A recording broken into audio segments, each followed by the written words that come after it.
ढेरे बोलबा पिटवाई दी बन के पटैले बिया लइका चौहान के पटैले बिया लइका चौहान के। अरे से चले उलफान के पटैले बिया लइका चौहान के पटैले बिया लइका चौहान के।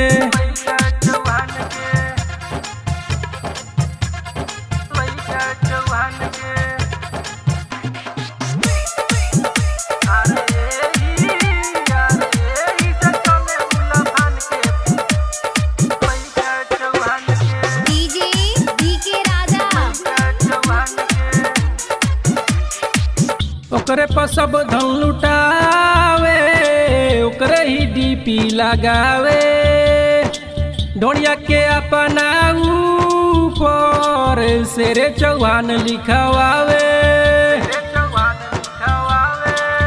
ओकरे पर सब धन लुटावे ओकरे ही डीपी लगावे ढोड़िया के अपना ऊपर शेरे चौहान लिखवावे।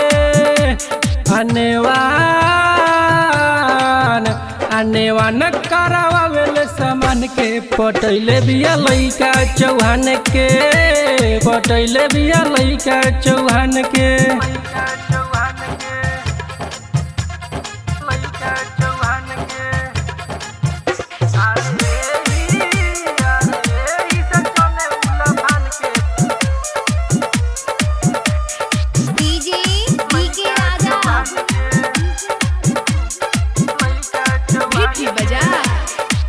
भाई हो छूटा ई चोरे केहू से नहीं डरे जितने छुए पंखा जावा उतने जवानी एकर बढ़े।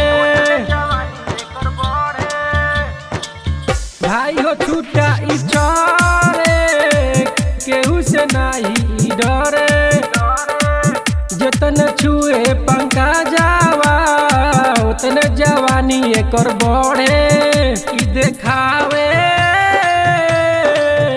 ई देखावे ले अपना गुमान के पटैले बिया लइका चौहान के पटैले बिया लइका चौहान के।